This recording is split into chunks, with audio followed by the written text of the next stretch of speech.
Welcome back to the Millennial Classics with Burry and Q. On this podcast, we talk about the best and most memorable movies, music, and culture-changing events from our generation. Burry, how you doing today? I'm doing great. Watched a great movie, so I'm feeling even better. That's what I'm saying, Burry. What movie did you just watch? And tell the folks at home, why is it a Millennial Classic? 2007's very own Transformers. Yes, the OG launch Transformers. Of a franchise. OG Transformers, yes. Launch of a franchise. This movie is sick, and the only bad thing it has going for it is it launched a lot of fucking Transformers movies. And when it comes to rating movies, if that's your worst take, that the Hasbro or whatever production company is trying to pump as much money out of it, that's a great worst thing to be about a movie. Because of this movie, if we get a Thomas the Tank Engine movie, it'll be because of Transformers. 100%. But this movie is fantastic. I had such a good time watching it. Yes, it's Transformers. Yes, it's about the Autobots and the Megatron, the Decepticons, and all of this action, but surprisingly funny. Mumbury, this movie was surprisingly really comedic. I was giggling, laughing throughout the entire movie. And when the action hit hard. And it's a great movie. It's long. I forgot how long this movie was when I went back to rewatch it. But it's a good time. It's a really, really good time. You have a good afternoon to yourself. You want to just sit down with a few friends. This is a great movie to just pop back in and just enjoy the process. I fell asleep the first time watching it. Had to come back around the next day. But I might just be at that age watching movies. But it's a longer movie than you remember. Yes, it really is a better movie than you remember. Exactly. Exactamundo. Got a little surprise for you, son. No, Dad! Oh, you gotta be kidding me. Yeah, I am. You're not getting a Porsche. Let me tell you something, son. A driver don't pick the cars. Cars pick the driver. It's a mystical bond between man and machine.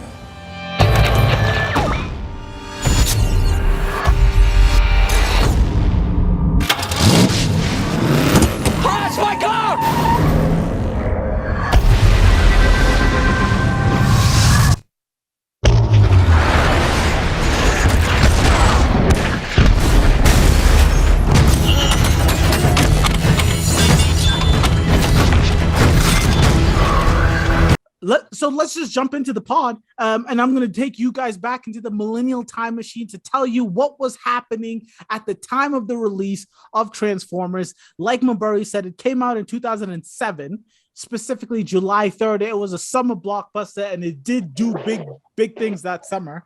So July 3rd, 2007, it is crazy to think the decisions the world makes. First fact about that year is Vladimir Putin was named the Time Person of the Year in 2007. Was he the Time Person of the Year last year? No, I don't think so. Or was it Zelensky? Who was? I wonder. I think it was Zelensky. I'll look it up. You keep chatting away. Yes, I will, because I don't think they would give it to Putin. It's the times, man. Between 2005 and 2008 and 2007 being a peak year, MySpace was the most popular social network in the world. The top songs on the Billboard's 100 that year. Let me go backwards. Hey There, Delilah. Buy You a Drink by T-Pain featuring Young Jock. Big Girls Don't Cry by Fergie. Party Like a Rock Star by Shop Boys. Jesus Christ, Mulberry. And then Umbrella by Rihanna featuring Jay-Z. Fantastic. The 2022 poll came out and Zelensky led the poll, but he wasn't named the person of the year. Elon Musk was 2021. Okay. So we'll find out for 2022. Maybe Zelensky wins this year, right? Yeah, but I honestly think Putin should win it. Who was more influential, Putin or Zelensky? It's obviously Putin. It's Does obviously Putin. Zelensky even getting mentioned if Putin doesn't get out there? Yeah, but that's not fair. That's not fair. He's like one of the big four, kind of big, superpowers. It's not fair. Obviously, Zelensky's not. That's why fucking Obama wins these Nobel Prizes and Person of the Year for just waking up, bro. It's like comes with the job sometimes. It does come with the job. But I'm not gonna lie, Zelensky, if he wins it, I wouldn't be mad. But you're right. It probably should be Putin. I mean, Germany's about to lose their entire energy because the dude just woke up wrong. So someone's gonna wake up with no heat because a man just woke up wrong, bro. The San Antonio Spurs win the 2007 NBA Finals after they defeat the Cavaliers 4-0. Yeah, that was a shit finals. It really was. I don't know if you've seen the new Netflix special, but that was the year NBA referee Tim Donahue resigned following the reports that he had been betting on his games that he officiated. Have you seen the Netflix? I haven't seen that one, and I haven't seen the Redeem Team one either. You should. So I haven't seen the Redeem Team one, which I want to, but the one about Tim Donahue, I don't know. I feel like maybe he was the one who made it because it makes him look so good. It's like I had no choice. The mafia had a gun to my head the entire time. Honestly, I've been sticking with my New Year's resolution from last year of not to watch any documentaries, and it's been working for me so far. So okay, keep doing that. That's a wild New Year's resolution, but it helps. It helps not get documentaries now are just TV shows. It's like someone doing their opinion fluff piece. They probably get a documentary anyway. That's what it is. No sources. There's no it's not like two people reviewed it, and it's like nope, none of that shit. It's just a fucking dude saying shit to the camera and being like, "This is a documentary. This is my documentary." Big year in TV. Final episode of The Sopranos aired, I think, in that summer. And then the first episode of Mad Men was aired in 2007. So big year in TV. And then back to the movies, what we do most of, the domestic box office for the month of July, specifically that summer, going from 5, Live Free or Die Hard. Number 4, The Simpsons movie. Number 3, Ratatouille. Saw that in theaters. Oh, you know what's crazy? You mentioned that. What? I just went to the bank like an hour ago. And the reviewer guy in Ratatouille. Oh yes, the old dude who like the guy who reviews shit. Yes, dude, I just saw him outside TD Bank. Like, the hunch and the hair and everything. He was trying to find his car in the parking lot, and I was like, "Yo, fucking crazy." And then you just mentioned Ratatouille. That's crazy. That's what I'm saying. Like in movies, like he's like the bad guy, but he has the biggest come up. You end up really enjoying him, feeling bad for him. He just does the job, bro. I know, but like you don't have to be an asshole when you're a critic. There's a bunch of critics. You only know the assholes. Number 2, that summer was Harry Potter: Order of the Phoenix, and this movie, this millennial classic, Transformers, was number 1. Mumburi, with that being said, the makings and ratings of the Transformers, take it away. Ratings: Rotten Tomatoes 58, not ideal. Metacritic 61, which is not bad. And the director is Michael Bay, legend. No one does action like him, and now he's kind of like a punchline kind of sometimes, because he makes bad movies. Also because he made like fucking 5 of these. Yeah. But like in the 90s and early 2000s, from Bad Boys to The Rock to Bad Boys 2, and then into Transformers. I mean, sick. The thing is, Murray, like you're right. No one makes action movies like him. But I just saw that movie Ambulance. It just came on Prime, and I was just sitting back watching it. And you're right. The action, you don't want to look away when Michael Bay makes an action scene. Mm-hmm. Nothing stops in the frame. Yeah. Nothing stops moving. He's running. The camera's running. The fucking bus is running. Everything's running. The plot is absolute shit, Murray. Armageddon, bro. Oh, that's exactly. That's what I'm talking about. You don't get any better. And he does these big sprawling action movies with the best of them. While I was watching this movie, I was thinking when I was doing the scenes, there's two movies that really fucking stand out. One of them is a movie he did, Armageddon, and the other one is Independence Day. The way the story plays out in both those movies, where it's a big cast, sprawling cast, right? And they all do very specific things. Yeah. Some of them are random, like Sam Witwicky. He's only there because his grandfather found the thing. But by the end of the movie, all the action takes place in one spot, and all the cast is in one or two rooms all together, and you care or almost care about every single one of them. Every single one of them. And Independence Day does that really well. You know, like all the characters are separate, and by the end of the day, they're almost all together. And then Armageddon, same thing. Yeah, Armageddon, they have to be together. Right. So, and Transformers does that really well too. And it's something that I think not a lot of people can do well, but Michael Bay does.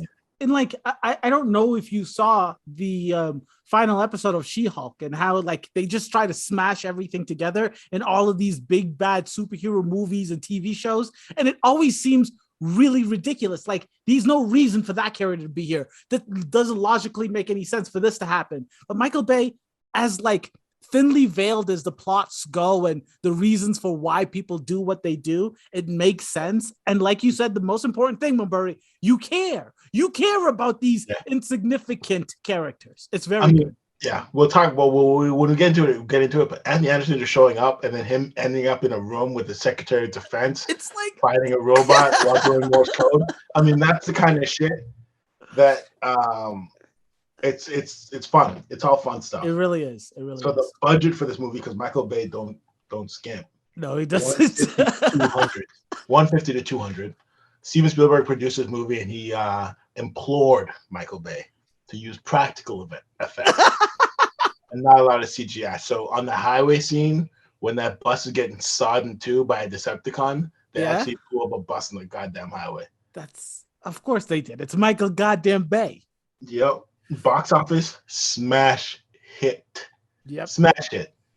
Hasbro's out here. After this, they were like, no, we got to do G.I. Joe. I mean, they literally were like, oh, we got to use all these. Honestly, this is like beginning of the huge IP push where it's like everything, like Lego, everything that has IP. If it has IP, we got to make a movie out of it. Got to capitalize. Or this is a part of that because 2007 is right around when Marvel got hot. Yep. With Iron Man's a year later. And then it's like from these, you're off. It's off. And like you look at today, 2022, they're making a Mario Super Smash Brothers movie. Like, it's never gonna go into stop. The rails are completely off. Exactly. It's never gonna off the rails at this point. Yeah. IKEA is gonna come out with a movie. I mean, honestly, we're not far away from watching like an IKEA movie or some fucking. Honestly, we're not. I believe you because it's so at this point, like you said, anything that has any kind of nostalgia, any IP, it's gonna get a huge. The fucked up thing is, like, I guarantee the IKEA movie would make like $100 million. You just have some fucking meatballs that lost his brother in like the fucking store, and he has to get a crew together to go find the meatballs somewhere in the fucking maze of a store. I mean, some stupid shit like that. Yeah, it's gonna be a dumbass put it together yourself movie. Exactly. Go ahead. So for a lot of people, this is their biggest movie. That's the thing with these types of movies is the cast. If they matter and they don't matter. As in, they mostly don't matter. Right? You could almost throw anybody in here, and they would do well. Case in point, like the Jurassic World movies, I feel like Chris Pratt is in them, but I feel like you could throw anybody with a pulse in those movies, and people go there for dinosaurs. Yeah, I want to believe you, but I honestly don't, because when they threw Mark Wahlberg instead of Shia LaBeouf, the last Transformers movie that Shia LaBeouf did was bad, but the drop off when it was Mark Wahlberg was pathetic. No, the fourth one still made like $1 billion. Yeah, The but fifth one didn't make. But here's the thing: the thing that doesn't count is consumers aren't idiots. If every movie gets worse and worse, at some point, it's like Pirates of the Caribbean. It doesn't matter if you bring Johnny Depp back for the seventh one. If they've been getting worse from the second one on, you're right. But I don't entirely believe you about the Chris Pratt. I think he does pull in a good. No one's seen that movie because of Chris Pratt. There's no one on earth that's like, I'm not a huge fan of this whole Jurassic thing. Okay. But Chris Pratt's in it. No one says that. Everyone's like, oh, Chris Pratt's in the new Jurassic World movie. Oh, that's cool. Yes, okay. We're already gonna see it.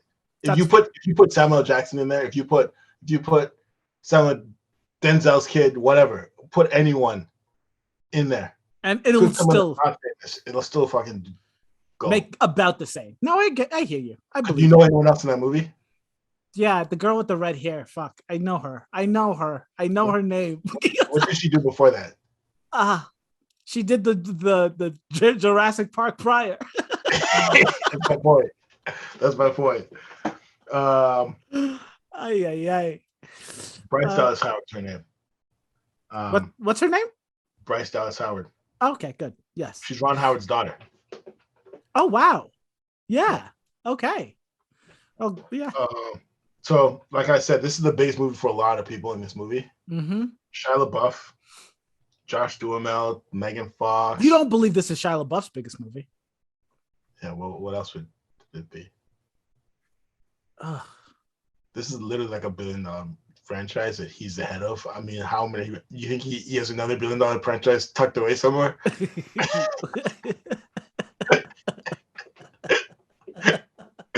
I mean, the only person that can say that is Tyrese. That's it. Which is crazy. Which is fucking crazy.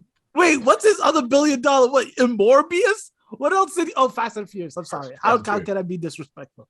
How can I be disrespectful? But I see the thing about Shia LaBeouf is that he's been in so many good movies that yes, this might be the most he made, but I don't want to say that this is no. But there's a difference between a good movie. Oh, that's the kid from Holes. Like, there's a difference between being in a good movie and then being in Transformers. This Transformers, they have action figures in Malawi, bro, with Transformers things in, right? It's a different kind of thing. But then you just said it. But Mambura, you just said it yourself. Okay, it's hard because you're telling me in one sentence you could have thrown anyone in his place and the movie would have done well, and then at the same time you're telling me that this is Shia LaBeouf's peak. That's exactly my point. I'm saying that this movie, you get the role and it's yours, it's your peak. Okay, all right. But the role doesn't sell movies. Okay, right. The actor doesn't sell movies. The movie sells the actors. Like the bigger thing would be like Superman, right? Whoever, like, let's say they get a cast new guy for Superman. Whoever gets cast, 90% of the time, it's going to be the biggest role he's ever going to do. Gotcha. No, right? You're right. You're right. Just like it's a big deal. Who's going to be the next James Bond? Who's going to be the next Batman? Right. Yeah. Okay. Yeah, that's fair. Right. That's fair. But at the same time, it doesn't really matter that you get a super famous person for Superman. No, people are going to see a Superman movie regardless. And that's what Marvel has figured out. Right. With all their superheroes. They don't need the biggest star ever. They just need someone that they think that they still get stars. That's the thing. At this point, they do, right? Because when they got Robert Downey Jr., he was on his low. Yeah, no one wanted to touch him, right? All of those first, like, Marvel guys were all because they couldn't afford it. Now they're like, yeah, we'll get exactly. And you're right. And those movies are what made them who they are today. I got you. Yeah. You got me. Yeah, I got it. But Josh Duhamel is a classic. Just throw him in there. Yes, he is. Throw him in there. We just need a military white guy, and he comes through though. Can I just tell you, for the first like 30 minutes, I was thinking of him as Chris Pine. Could have thrown Chris Pine in there. Could have thrown Chris Pratt in there. Could have thrown Chris Evans in there, dude. You could have thrown Chris Hemsworth. It didn't matter, bro. You throw any of the Chris's. yeah. And Josh Duhamel does a good job. Megan Very Fox, good job. Good job. The worst scenes are the Shia Megan scenes. I feel like the rest of the movie is like getting the ball rolling on a major invasion, and then Shia is like trying to fucking hit on Megan Fox. and it's jarring. It's just jarring. It's Come like on, Murray. That first scene when she picks him up, we'll talk about it when we get to the scenes. But when he picks her up for the first time, I thought it was kind of lovely. It was adorable. It was, come on, it's like a 1950s version of like what like picking up a girl from high school is, right? Yeah, it was, and that's what Michael Like Bay a guy, likes. the jock is next to his truck who's tossing old pigskin football, and she can't handle it because he treats her like, oh, but she's a mechanic, she's super hot, but she's good with her hands, and he won't let her fucking scrape the rims of his truck. Yeah, I don't blame him though. I mean, God, like, No, these are 22. You can't. I would be mad she even asked. Like, why you gotta make me look like a dick in public? You know the answer. You know the answer. It's not happening, guy. Come on, man. You've had your license for 3 weeks now. And now you want to ride my... No, get the fuck out of here. Mumbury, speaking of these crazy scenes, these funny scenes, these wild moments, can we get into the movie? Or did you have anything else to add? Only other thing, soundtrack is fire. I actually have a couple of songs in the soundtrack. The soundtrack is epic. Won 3 Academy Awards, nominated for 3 Academy Awards. I did see that, which is amazing. So it's amazing. Let's jump right in. I got some scenes starred that I think are really work for this movie. Did you say what it was nominated for? No. Best sound editing, best sound mixing, and best visual effects. All 3. I don't think it won any, but it was nominated for those 3. And it has 4 sequels. I mean, we could talk about this at the end, but I'm not going to exaggerate.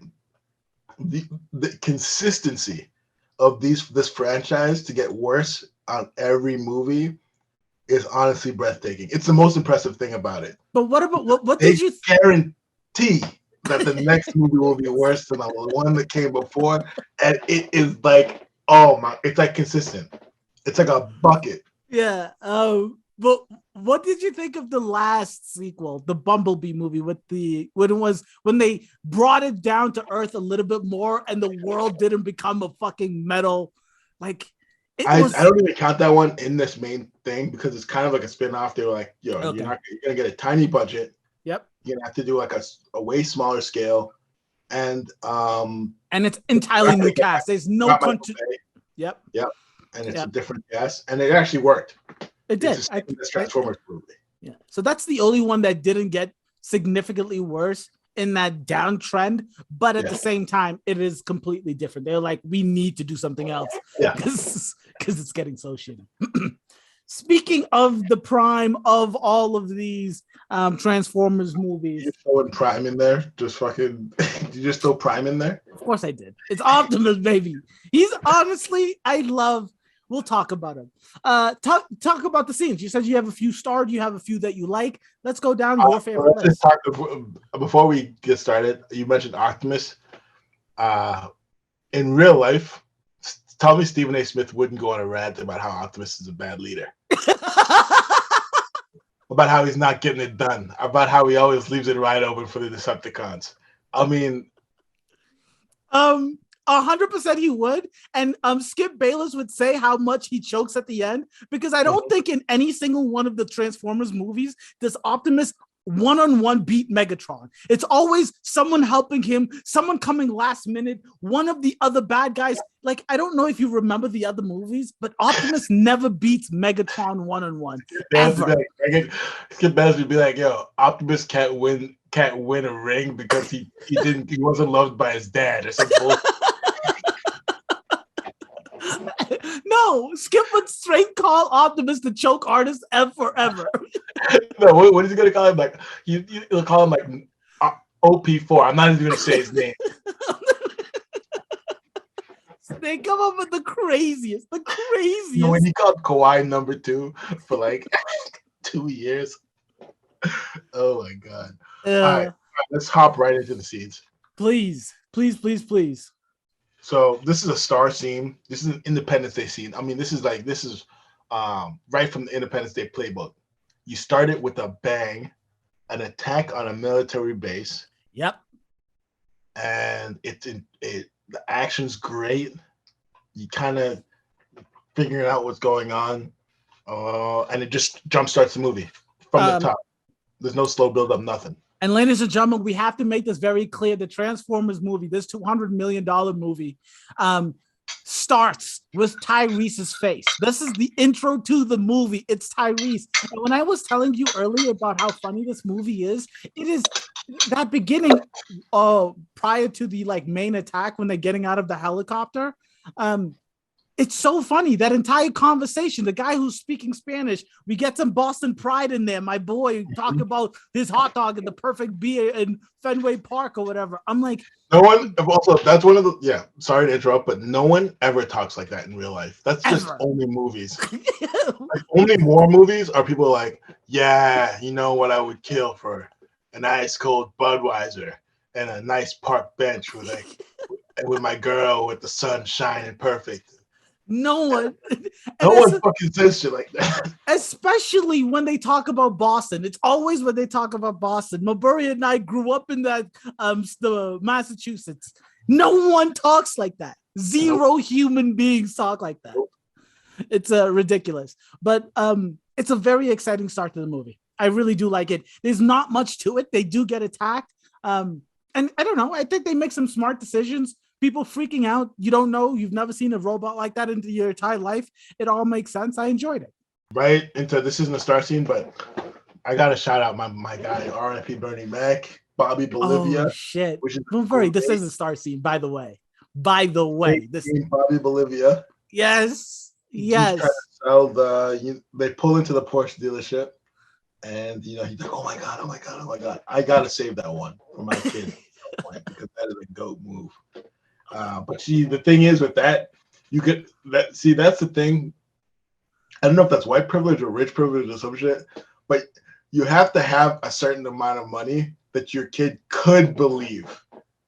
Like if my dad pulled into the partition, I'd be like, "What are we doing here?" Right? There's no reason to ever believe that. Yes. You get in the car? All right, maybe. But for him to be able to be like, "Oh, Dad, you getting me a Porsche?" It's crazy. It's crazy.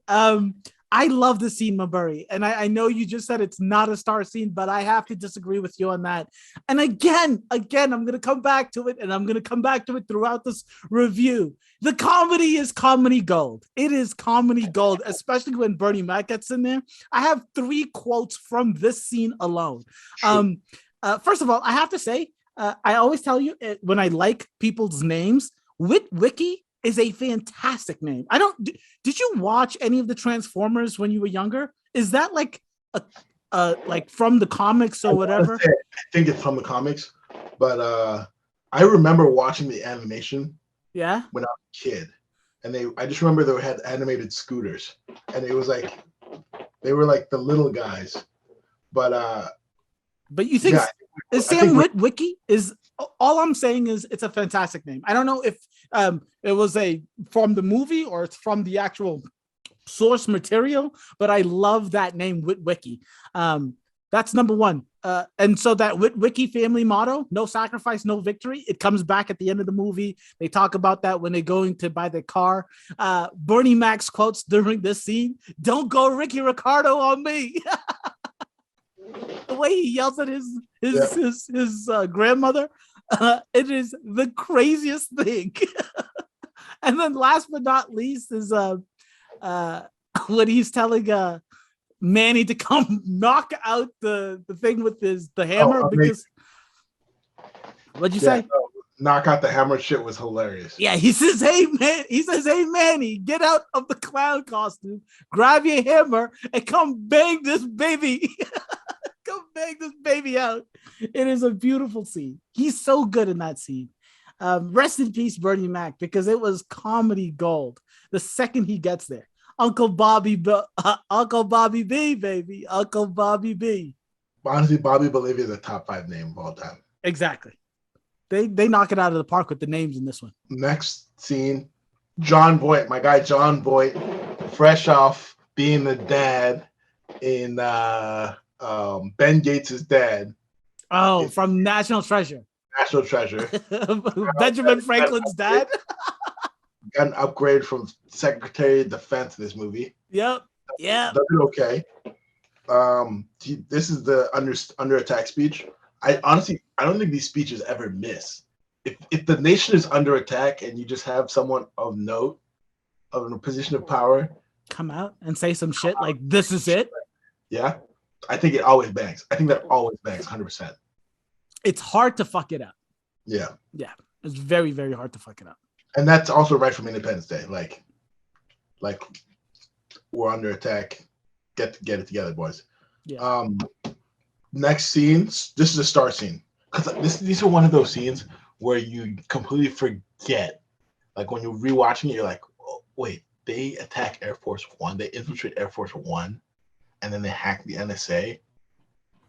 And you're like, oh, what? Fuck. It's like a 5-minute clip, but they're fucking. It's a little action scene, and then I like this is a great little action scene, and then the boombox. Like, why are you bringing the boombox into like a server? Oh, I know what you mean. Yes. It's 2007. Okay, so there's no Bluetooth speakers. I don't know what the situation is in Air Force One. High tech Air Force One server, and she's like, "Oh, you know what? I just see a boombox here. Let me bring it into the fucking safe room." It's ridiculous. But you do have to remember, ladies and gentlemen, if you go back to 2007, people forget after Donald Trump how much people hated George W. Bush, and that side swipe of making him look so stupid. He's like, man, what would he call her? Honey or some shit? Some get one of those ding dongs or whatever. And whoever was the actor or the voice actor for him, it sounded perfect. It was like everyone knew who they were making fun of without making it that clear. It was lovely. I like that scene. I really do like that scene. Making it a star scene might be crazy. This next one is a star scene. This is honestly a top 2 star scene. Go ahead. Next one.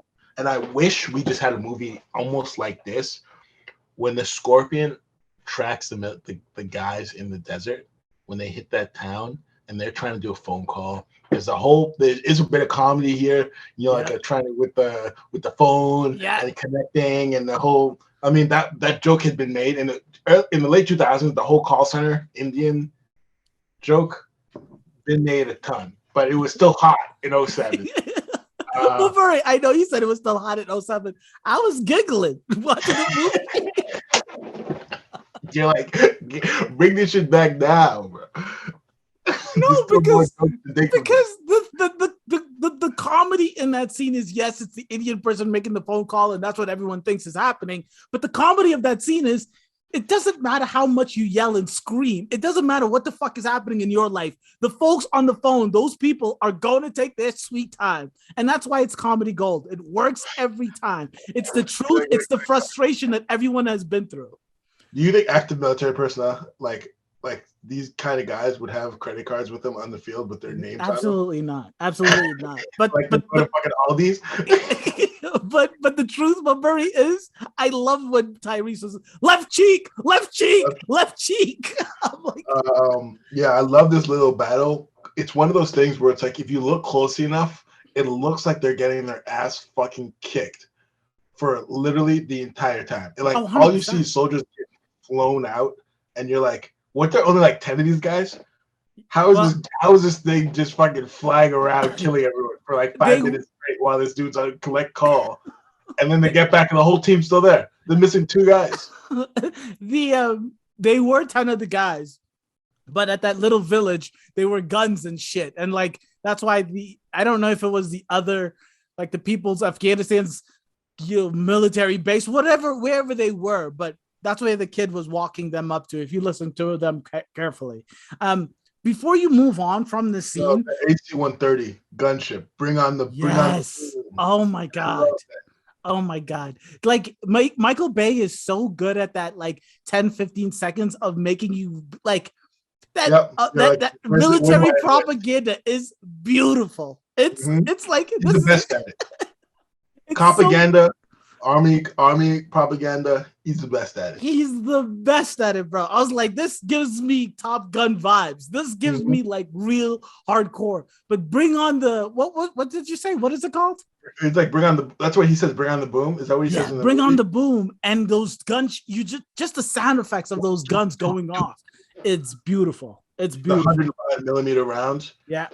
And then you're just like, oh my god. And then, so that honestly, like that scene, sick. Honestly, and those guys, Josh Duhamel and Tyrese, likable, probably the most likable guys in the movie. 100%. You want to hang out with them more, honestly. And I kind of wish they were the main characters. Do you not think the parents are likable? Parents are likable, but they literally all they do is jokes. Yeah. You're right. Do you guys serious at any point in time? Do you guys give a shit? The only time that they're serious, which is funny because it's the only time that they're serious, is when they're talking about their garden and their cactus and their plants. But it comes off as a joke.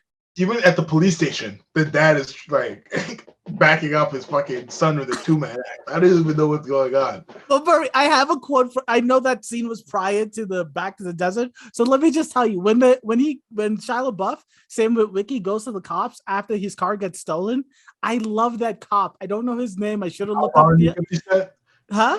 You eyeballing me 50 Cent? Yes. Yo, bro, you eyeballing my piece, 50 Cent. Like, Murray, it's the greatest. You're gonna read for it? I was like, yo, are you on drugs? I absolutely love that scene. That like quick 15 seconds. They were so good at getting these like just random folks to come in to just give you some comedy gold. I really did like that scene. Okay. Keep moving forward. Where are we going? Anthony Anderson. Just get to see him. It's not really a scene. I'm just happy to see him. Yep. The guy from Ballers is also in that house for some reason, hanging out. Just happy to see him chilling.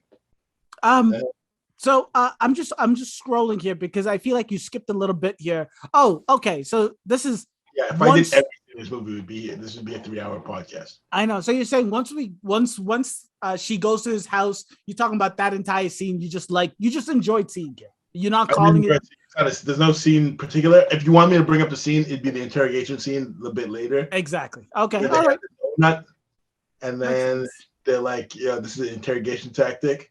They don't want you to eat the whole thing because you're nervous. I ate every fucking one. It was such a good scene. I really enjoyed that scene. Yeah. And the funniest thing about that scene is the second thing she starts to yell, she says, "Shut up, criminal." I love it. The snitch of the year, but he does it the right way. The Bumblebee chase scene with Sector 7. Oh no. The first Bumblebee chase scene with the Autobots when they show up. Yes. Okay. You mean when he fights and he loses his pants? Like, which scene are you talking about? Describe it to me, please. When he catches up with Bumblebee and then he meets Optimus. Yes. Okay, good. Because I was gonna say we're so far into the show movie and a couple Bumblebee chase scenes. Yeah. Okay. Yep. Bumblebee chase scenes right after this. The 2 Bumblebee chase scenes right in a row. The first one is where he chases Bumblebee and then he goes to the cops. The second one is where Bumblebee's chasing him on his bike. Yep. And then they have the fight. And then they meet up with Optimus. Exactly. Yeah. That one, the Autobots intro, meeting Optimus, that has to be a fucking amazing scene because that's like half an hour, 45 minutes into the movie, and you meet Optimus Prime for the first time. Exactly. And it makes sense. You're not disappointed. In fact, you're very excited meeting all of them. It's I know that they do this in the Transformers movies, but there really isn't any reason for Optimus Prime and all of these folks to have regular voices, and then some of them sound like the most stereotypical type of. I mean, it's like, come on, like the black dude.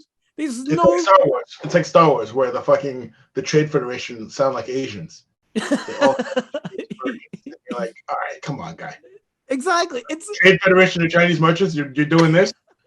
The guy who's haggling for Anakin's life sounds like the most Jewish guy possible. Come on, What are we doing here? Exactly. It doesn't make sense, right? If the logic is you guys learned the language from the internet, make the black guy speak some like African language, or the Chinese dude speak some Chinese language. Don't make him speak English with a dialect.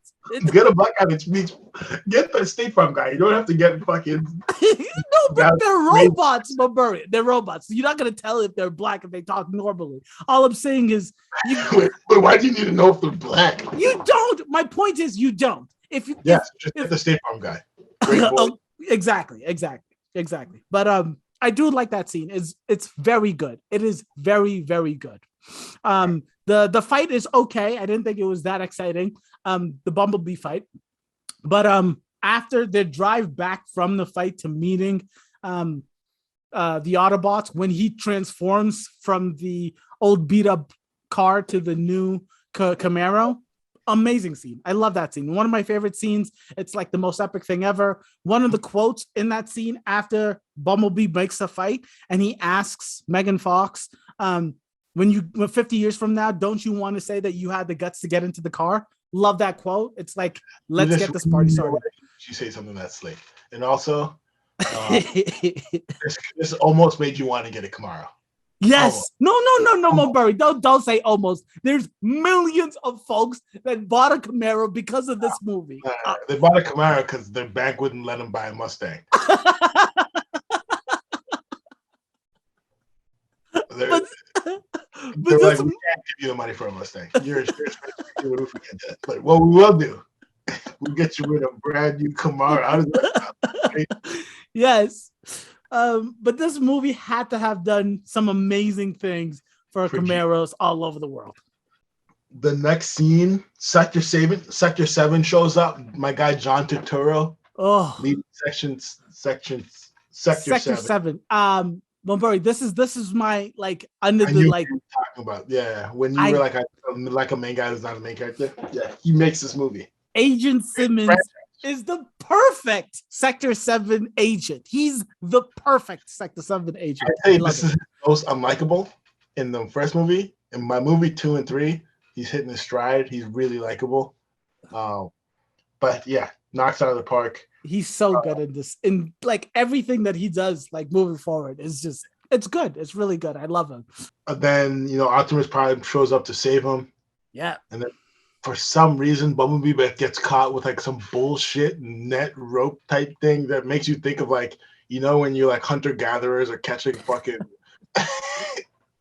like a fucking elephant with like, or like a mammoth from Ice Age with like rope and nets, and you're like, what am I watching here? Aren't you like a super smart being? How are you getting hooked like this? Because Mumbury, I was thinking about the same thing. But you have to remember, Optimus says we never hurt humans. So there is no way for them to free Bumblebee, but at the same time, not hurt any humans. That was the key. That's what the key that you had to remember, because I was thinking the same exact thing. But back to what you were saying about Stephen A. Smith saying that Optimus is a bad leader. The quickness in which Optimus is like, Bumblebee would want this. Let him die. I'm like, Jesus Christ, Optimus. Yeah. Shakespearean. It's honestly like fucking like on a crazy. He's just like fucking did not blink. Exactly. Like, Bumblebee would have wanted this. It's like right there. We're still fucking watching him. Get fucking taken. For real, bro. Like no attempt of saving him at all. Forget him. He's gone. He's out. It's crazy. So this is honestly. So after this is where it ratchets the fuck up. This movie hits another gear, and this honestly. So there's this one more scene, and then from this scene to the end of the movie is some of the best Michael Bay. It's nonstop. Like you dealt with all the Sam Witwicky storyline bullshit for this moment. Yeah. Because the Hoover Dam reveal to Megatron to the Cube. I mean, so this is literally ripped right out of Independence Day. When they get to Area 51, go all the way down to the base, and then they're like, yeah, didn't you run? Of course, there was a fucking Roswell happened and all this shit. And then you see the alien spaceship that's been there since the 50s. They literally ripped it right from there. 100%. yeah, this is Megatron. He's been here forever. The Megatron reveal, the Cube reveal. It Billy sounds, Hoover- Mumber. It sounds like we probably should do Independence Day instead of Olympus has fallen. we haven't not done Independence Day. No, not yet. I'm sorry for interrupting. You were on a roll there. All right, so we find the cube, and They built Bumblebee's. Hoover Dam around Yep. the Megatron, which is sick. So it's always cool when that shit like that happens. I think they do that in National Treasure 2 Book of Secrets when they're like, yeah, the U.S. has a pile of gold, and they just decided to build Mount Rushmore around it, or some shit like that. But from that scene to the end of the scene, to the end of the movie. End of the movie, it's nonstop. Yeah. I have to say, when the puzzles, the movie, when the storylines come together, it comes together so well. It's like the entire time you're asking yourself, why is Sam Witwicky? Why does it matter, right? He has the glasses that comes together. You figure it out. That's what they want the glasses for. But the fact that his great-great-grandfather, the shit that he was trying to sell in the beginning of the movie is how they found Megatron, and that's why they shipped him to the place. And like all of it starts to come together. It really does feel good. It makes sense, like you were saying, when everyone has to come to the same place at the end of the movie. It all makes sense. It all makes sense. Yeah, but some of the shit, I like it. I was just about to do the Kanye quote where he's like, I like Gaga. Gaga's the head of Polaroid, and I like Gaga. But what the fuck does she know about cameras? When Sam Witwicky is in an active military zone with those fucking soldiers, it makes no sense. And he's like, I gotta take care of my men. It has to be you that takes the cube to that fucking building. I was like, what are you? Send one guy who is fucking experienced in training, and said, "Tell Sam Witwicky to hide the fucking house, bro. What is going on here?" But Murray, why didn't they just give it to one of the fucking Autobots to just? Yeah. It would have taken 3 steps to get to the building instead of having. I'm not here doing a half marathon trying to get to that goddamn building. But can we please not leave Sector 7 so quick? Because there's so many good things that happen at Sector 7. Go do your Sector 7 thing, and then I want to talk about my next scene is the Decepticons attack the Hoover Dam. Oh, okay. So what I wanted to just make note about the Sector 7 is when they go in there just to look at Megatron and then go in there to look at how the cube infuses into the cell phone. I love that scene. Again, it's because of John Turturro. How do you say his last name? You know who I'm talking about. Agent Simmons explaining the situation. When he describes the Nokia, he says Nokia is real nasty. You gotta respect the Japanese. Honestly, that's probably the best line of the whole movie. Yeah, and he says they have the way of the samurai, and then that's the most racist line of the movie. And then 5 seconds later, it's like no, Nokia's Korean. No, this Finnish. Come again? Nokia's finished. They said Nokia's finished. Nokia is finished, but it's beautiful. It's absolutely beautiful. I really, really, really enjoy that scene. The way the samurai. But I was going to talk about the Decepticons, so please, Mumbury, take it away because it is a great scene. So this is what I was gonna say. I literally wrote this down, penciled it down, did stars, everything, because from when the Decepticons attacked the Hoover Dam, it is non-stop action. The rescue from Bumblebee, the military last stand sequence where they come up with a plan. The soldiers back up Sam to rescue Bumblebee. They come up with a plan. They shrink the cube down, and then they decide to split up. The Secretary General takes the hackers, and they go to get a message out, right? In the last stand bunker. Yep. And while the Hoover Dam's getting attacked, they decide for some reason to put as many civilian casualties at risk by trying to hide the cube in a city, the closest city. But whatever. Everyone nodded their head with the plan so quick that no one had time to be like, wait, what are we doing here? Yes. Getting comms back on with Anthony Anderson, the Morse code. Great. Perfect. Which they also do in Independence Day, by the way. Yep. They have to use the old guns, the shotties. They have to use. It's beautiful. Yep. Air support. They're trying to get air support. The jets are flying in. Then Starscream's weaving in and out with the fighting the jets. Beautiful. And then Sam running around trying to get to the top building. Megatron shows up in the final fight. I mean, that whole sequence, it's like, it's literally, it's not, I just said it like that, but it's like half an hour. Exactly. It's such a long final battle, final sequence or whatever. But just like, first of all, like just breaking those scenes down, everything that you just said had so many magical, like just great fucking movie moments. The first scene that when Megatron breaks out of Hoover Dam, and the first thing he sees when he sees Starscream, this Negro, ladies and gentlemen, understand, Megatron has been frozen in ice for 1,000 years. Like he wakes up without a blink. He's back on the mission. He sees how do you say it?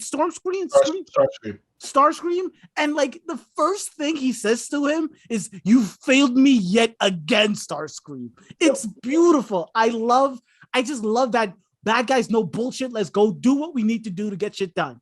All right. On the way to the city, that scene where Optimus has to fight the dude on the roller skates I love that scene so much. They fall down on the highway, like a bridge, in front of the family with the car. She has to stop real hard. You see Optimus go work his shit for the first time. He pulls out his sword, and you like, fuck this shit. Optimus is about that life. Like LeBron against the Raptors every year. He worked them. Exactly.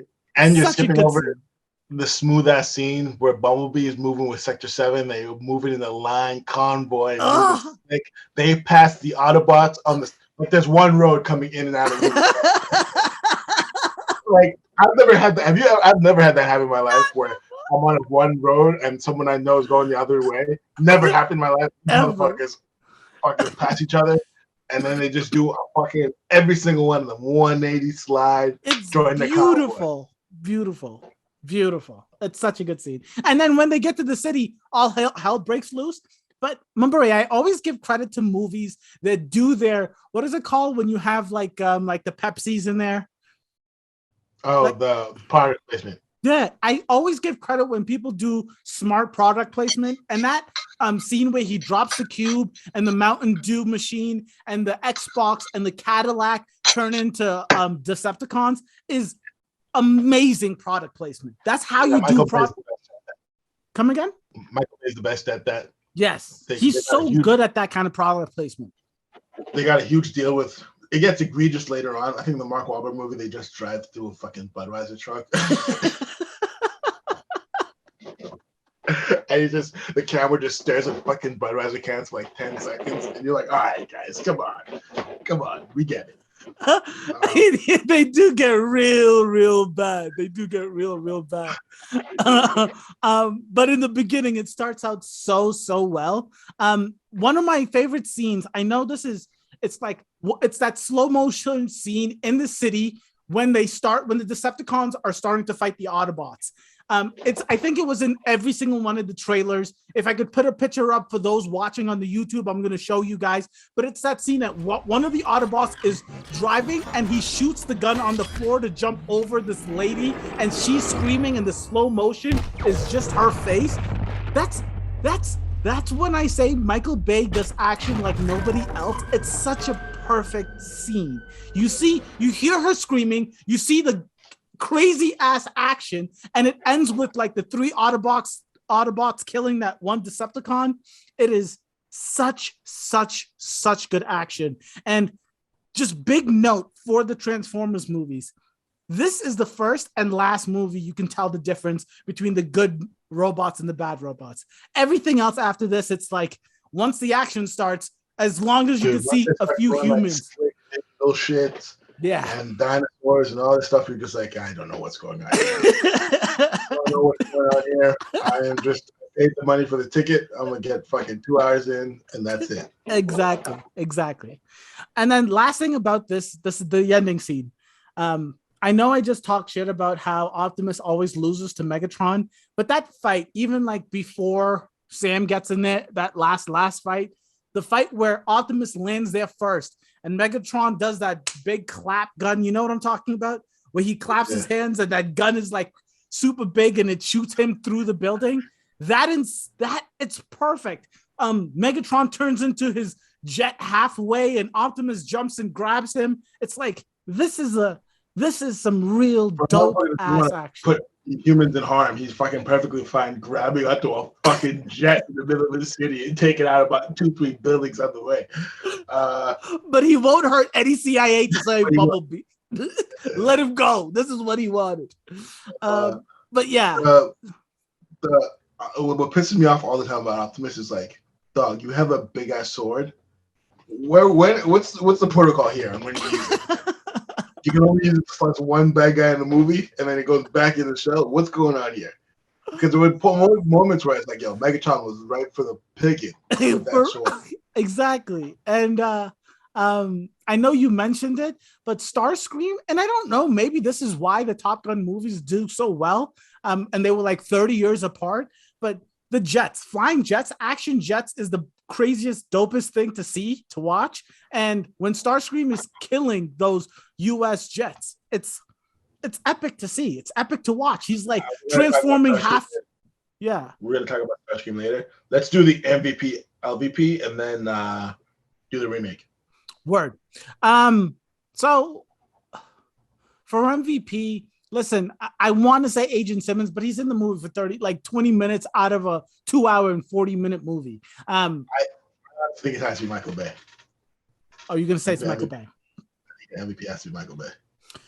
I think he's showing you, give me fucking anyone bum off the street. Not that Shia LaBeouf's a bum off the street. Like give me a franchise. Give me fucking Clue. Give me fucking Snakes and Ladders. Give me whatever.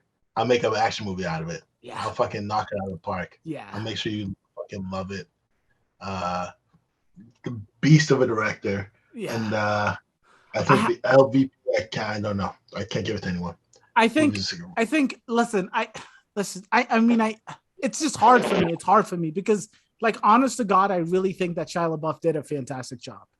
I think he did a fantastic job. When you think of Shia LaBeouf, do you think of Transformers? Yeah. I mean, what's the other movie that you think of Shia LaBeouf in? Like, what other movie would you think of? Right. But I think he just did such a good job. He was likable enough. He was, quirky, nerdy, not nerdy, but like quirky enough where like he's the kind of guy you can, I don't know, when you picture like if you are going to be a character that's going to lead the Transformers into like beating the Decepticons, it makes sense. He makes sense. It just, everything he did was logical. It made sense. He had the girl at the end with the nice car. It was dope. It was dope. It shouts to that bully scene when he's roasting the fucking jock. Exactly. Saying like, it's a good book. There's mazes, coloring areas, pop-ups. See, and that's what good jokes. And then when his boy was hanging in the tree, we all had that boy. The girl involved, and all of a sudden he's acting like a fucking idiot. And he's like, get down from that goddamn tree. No, but Murray, see, the thing I liked about Shia LaBeouf in this movie was the fact that, like I said, he was quirky enough. Like in the beginning of the movie, he's selling his great-grandfather's shit to get enough money to buy the car. Something is relatable. He's not just giving everything, right? But at the same time, some movies try to make the good guys like just like a punching bag for everybody else, and seeing him stand up for himself is so good to see. It's like, no, in high school, and like when you living this life, some people walk all over you, but you fight for your own most of the time. So I hate when movies just make the guy you're supposed to root for, like the main character, just a fucking doormat for everybody. And the fact that he stood up for himself was nice. I really enjoyed that. I don't want to say Megan Fox was the LVP because I thought her coming through at the end, if she didn't have, no, but if she didn't have that scene with Bumblebee where she was like, I'll drive, you shoot. If she didn't have that scene alone, I'd have her as the LVP.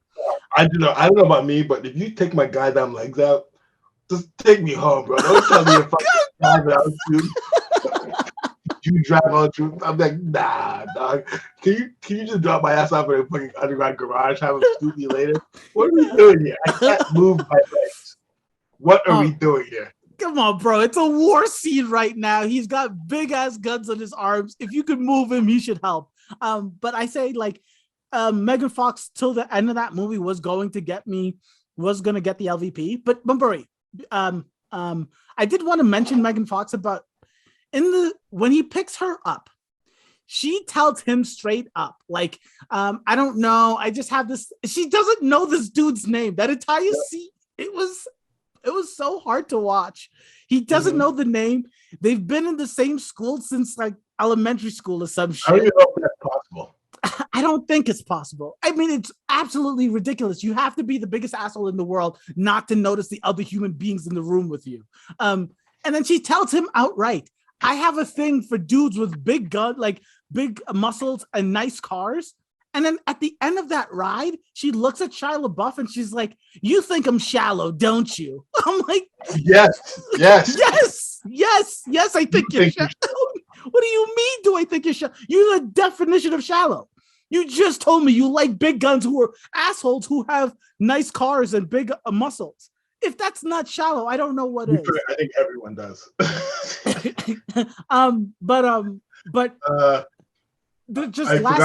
Last thing about Megan Fox. Last thing about Megan Fox is I know that there was like some drama about how Megan Fox and how Michael Bay was just like being too like sex appealing with her. But that's what Michael Bay does, Mumbury. And I know years prior, but no, I'm just saying. That's what R. Kelly does. No, Jesus, stop it, Mumbury, stop it. What I'm saying is, like, there's a like epic viral video of Will Smith telling the world that Michael Bay was like, no, you need to take your shirt off in Bad Boys. You need to do it. This is going to make you a movie star. And I can't, Mumbury, like when this movie came out, there is no teenage boy that didn't want to sleep with Megan Fox. I mean, we kind of crossed over that, but at this point, she was like the hardest.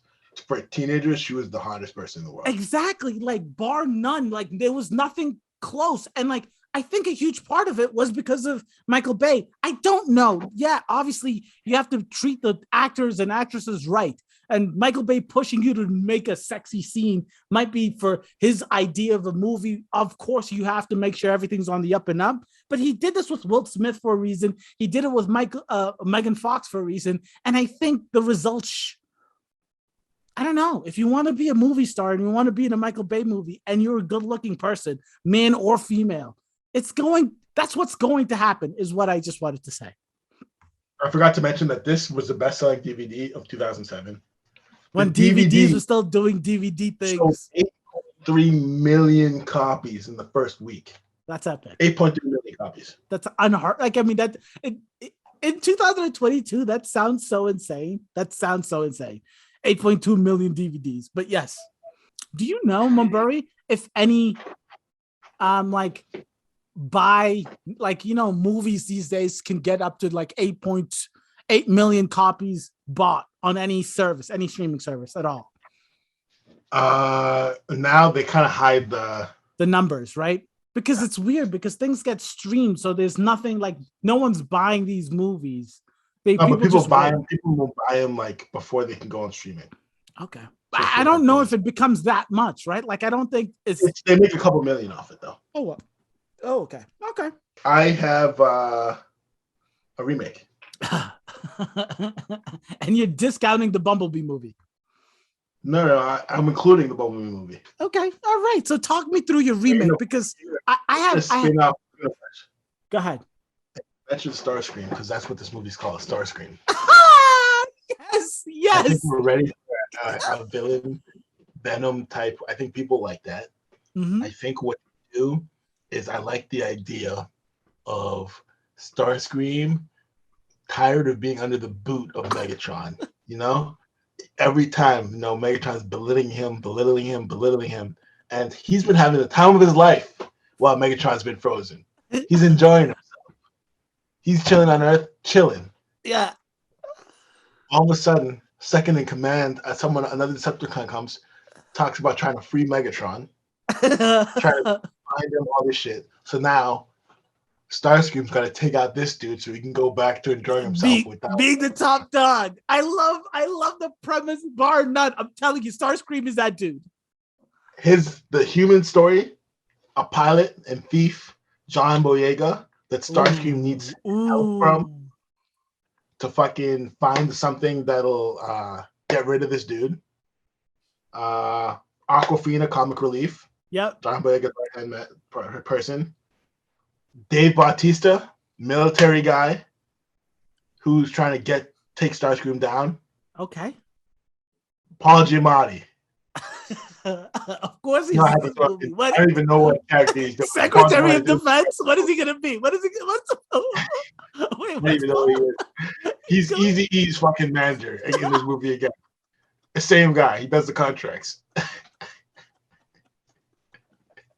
Yeah, but the thing is, well, Burry, Paul Giamatti, he really is a fantastic character. Every time he plays, like, he's so good. He's so good. So that's the movie. I don't know how I feel about because it seems like you would have to do like some hardcore convincing me on how all these characters all like meld, right? Because like you were explaining, Michael Bay does it like really, really well. You have to do something where he needs something from John Boyega, and John Boyega needs something from him. Okay, so you're saying John Boyega is going to be the main guy? Is going to be the Shia LaBeouf? He's the main character. He can fly Starscream. He can hop in. They can run. They can do like 2-3 missions. You know, it'll be like he has to find something. For so Starscream. Explain to me why in the world would Aquafina be involved in any of this? Because like she's his fence, and he's a thief. wait. John Boyega? The thief. he got scrubbed out of the Top Gun. Tom Cruise took him out of the Top Gun. Yeah, but you lost me after Boyega, okay? You had me at Starscream. I was all the way there. John Boyega being a pilot, I'm with you. After that, goodbye. He's a pilot and a thief. Well, good for him. Good for him. He got scrubbed out of the Navy. But I do have to say, having a Starscream movie would be perfect because you're right.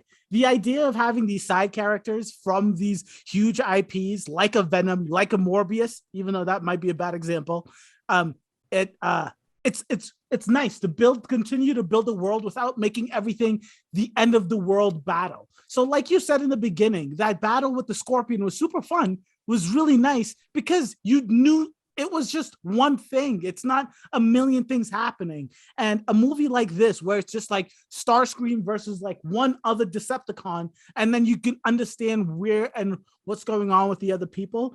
I understand that. I would love to see a movie like that. I okay the remake. I don't okay the cast of that remake though. We'll work on the cast. But the main thing is the Starscream movie. Yes. Do you have any final notes? I think we did a pretty good job. We did pretty. Love the movie. We're ready. Just a final thought here. Have done that the U.S. Armed Forces and General Motors loaned vehicles and aircrafts during the filming of this movie, which saved money and production for Michael Bay because he said he was going to get it either way. But the military and GM was like, as long as GM was like, yeah. This is fucking good product placement. And they gave them all like flood damaged cars to blow up. Exactly. I absolutely love this movie. Ladies and gentlemen, like we said, this movie is longer than you remember, but God damn it, it's better than you remember. And it's a whole lot funnier than you remember. All of these small characters that are in the movie for 5 to 10 minutes, when it comes to the cop or Bobby B, all of these characters, they just make this movie just a beautiful, beautiful, beautiful time of comedy throughout, action to the T. And it's goddamn Transformers. Ladies and gentlemen, that's Transformers, your Millennial Classic, and we'll see you in a couple of weeks. Deuces.